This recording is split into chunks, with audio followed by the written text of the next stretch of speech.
The little engines were busy clearing their railway of leaves and broken branches. Peter, Sam, and Rusty often worked together.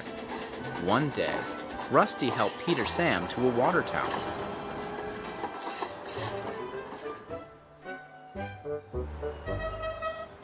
Peter Sam felt much better after his long drink, but the trucks were bored. Let's break away! Their loads were heavy, and the couplings old. One snapped.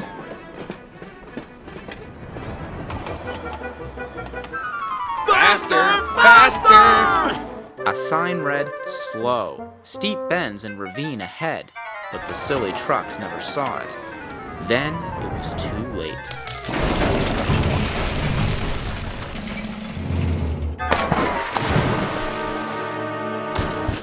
Peter Sam arrived at the scene of the disaster.